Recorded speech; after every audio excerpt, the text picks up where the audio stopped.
America. It's a great country. Protecting it is a great way of life. The United States Air Force. Find out how you can be part of it. Aim high. Air Force.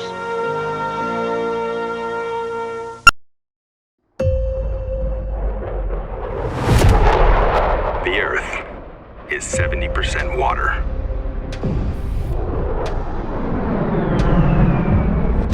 And 30% land.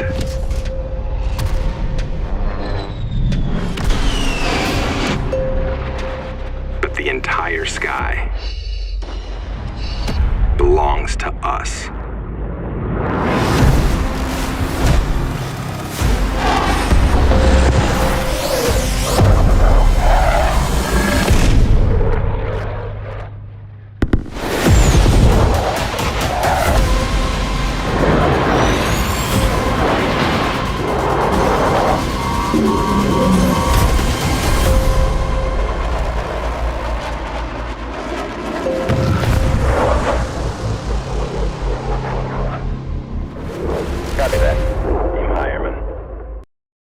Hope everyone has been enjoying their summer this year. And again, welcome to the Gold Mines podcast. On today's podcast, we have one of our own, Kiersten Ortiz from Houston, Texas Staffing Center. And we will be discussing content marketing strategies to attract and engage top talent. Kiersten is going to share some really great behind the scenes marketing highlights today. And so let's delve into how to leverage these channels with Kiersten. Now, a little bit about Kiersten. In her current role, Kiersten is a senior marketing manager. She builds brand awareness and uses marketing strategies to help recruiters and account executives find ways to expand their reach. And we all need to expand our reach. So let's fill positions quickly, easily, and to help you grow your business. So with executives' recent brand change, in case you haven't heard, to the Reserves Network, Kiersten has joined our communications team out of Fairview Park and is excited to help to bring even more growth and brand awareness to our company. And on the side note, Kiersten is a professional photographer, and I've seen some of her work, and she does a great job. So welcome to the podcast, Kiersten. Thank you, Debra. Thanks for having me. No problem. Love it. So to start this off today, I thought you could maybe start with briefly explaining what the heck is content marketing and why is it so important for recruitment agencies, and not just recruitment agencies, but for business. Yeah, definitely. So content marketing is really about creating valuable and relevant content to educate your audience, build trust, and build relationships with them. And it's really important because top talent today, they actually think about researching companies and looking at jobs the same way they would their regular purchasing decisions. So they're going to go look at Google reviews, they're going to look at websites. So you really want to think of your candidates as consumers, the same way that any other marketing agency would.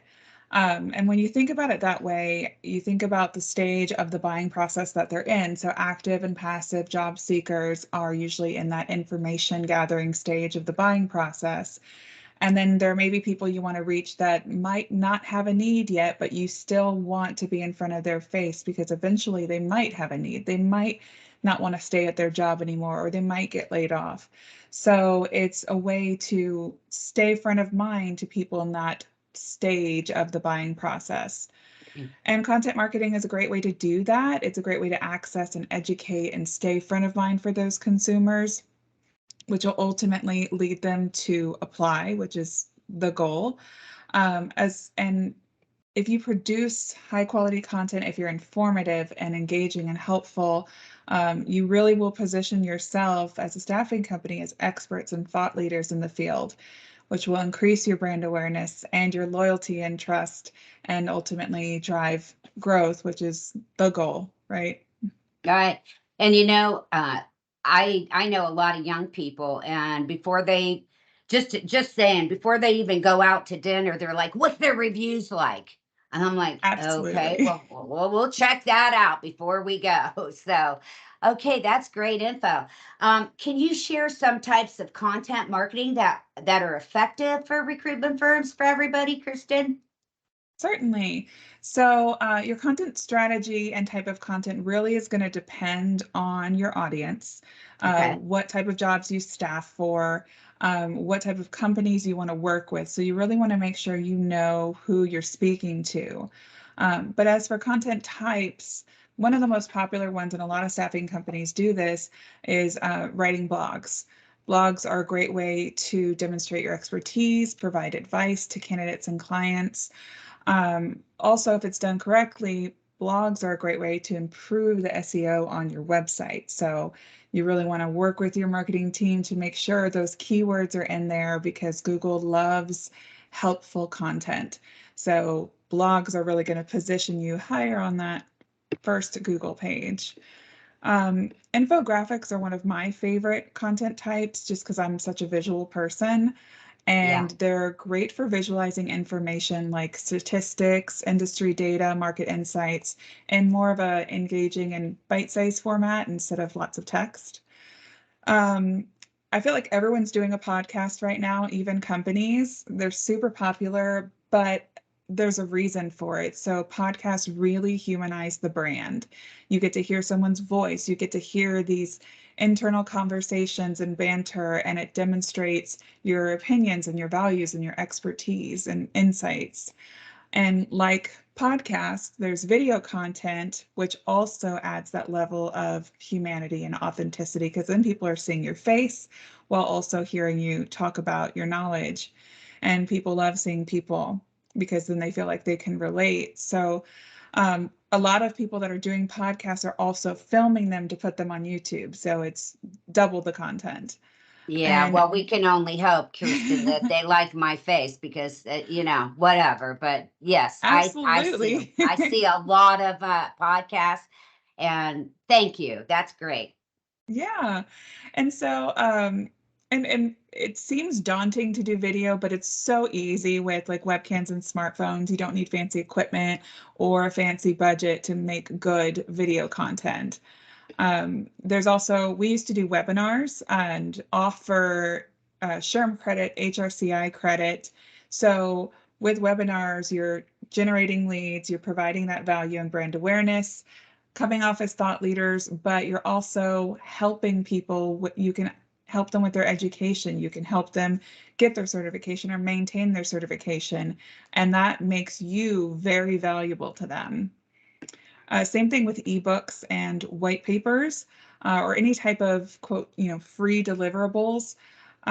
Because even though you're giving them all this content and information up front, and you're offering this in-depth knowledge on specific topics, you are still generating leads because you're asking them for their name and their phone number and email and their company. So you kind of ask them for a little something in order to deliver this plethora of knowledge. And of course, social media. Social media, if you're not on there, then you're missing out on so much because there's 4.5 billion users around the world. And it just allows you to reach such a wide audience and foster engagement. And you can leverage it to demonstrate your company values, the culture, give people the inside scoop of who you are. Yeah. And then even have your employee advocates. So if your employees are sharing your content and engaging in their own way with the followers and the connections and everything, that is just more valuable. And it actually is 7 times more likely to lead to conversion because it's coming from a person rather than just a brand or a company. And then Wow. the last one I'll mention is email marketing. And many companies do this in a variety of different ways, but it's definitely something you don't want to sleep on, just because if you have people's contact information, especially your candidates, you want to stay front of mind, because out of sight, out of mind. So this is a personal way of delivering them that value and that information directly to their inbox, so you know that they're getting it. And if, say that they're in the interview process, or that they're going on a client visit, but days will go by, like, how do you keep them engaged? And email marketing is a great way to stay in contact with them. Yeah, it's all back in the day, they used to call it TOMA, TOMA, top of mind awareness. So those are Exactly. excellent, excellent content strategies. And many firms struggle with content creation. So what are some practical solutions for consistent content production that you can give us? Yeah, so one of the easiest ways is going to be repurposing existing content. Um, Content doesn't need to be delivered just one way, right? So if you Right. have a blog that's already written, even if it's a couple years old, update it and turn it into a podcast episode. If you have an infographic or a carousel that's made from a data report, that data report could have been a white paper. And again, that could probably be a social post that you deliver in just bite-sized pieces. Even snippets from videos, you'll see a lot of YouTube videos, they'll share just clips on TikTok and Instagram as Right. another way to deliver that content. So you don't have to reinvent the wheel. Repurposing things, that are already there really maximizes its value. It'll reach new audiences depending on where you share it, and it's going to save you time and money as well. Okay. And then you can also curate content. So curating content would be taking content from reliable sources like Harvard Business Review, Forbes, things like that, and sharing it as supplemental content with your company. So then you can add your insights on top of it. You'll see this a lot on LinkedIn. Companies will do this, and employees of will do this as well, just to share their insight and build on top of the content that's already been created by others. That's really great information. So, Kiersten, one final question. How does effective content marketing lead to attracting and engaging top talent? Well, I would say when it's done right, effective content marketing allows the candidates to self-qualify, right? So again, Okay. they're consumers. They're researching. They are trying to find out if you're going to be a good fit for them, just like you're trying to find out if they're going to be a good fit for you. So by demonstrating that, positioning yourself with your culture and your values and information being valuable, then you're more likely to be seen, and you're more likely to get leads with longer interactions and increase your quality of applicants. So when you provide that value and the needs of the job seekers, then your firm is going to be seen as an employer of choice.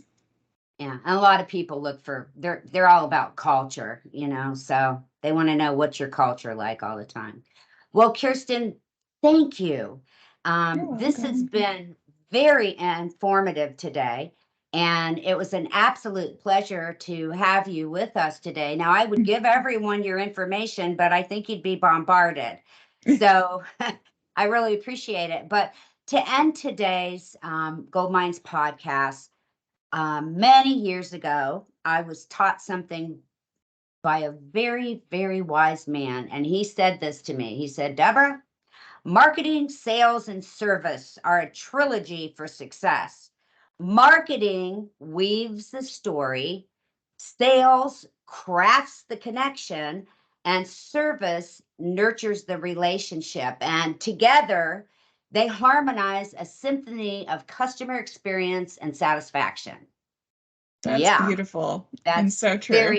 and I've never forgotten that, Kiersten.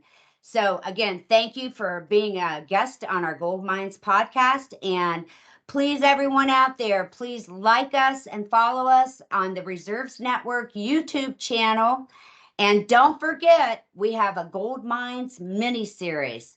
We love staffing, and we thank you for listening today. Thank you.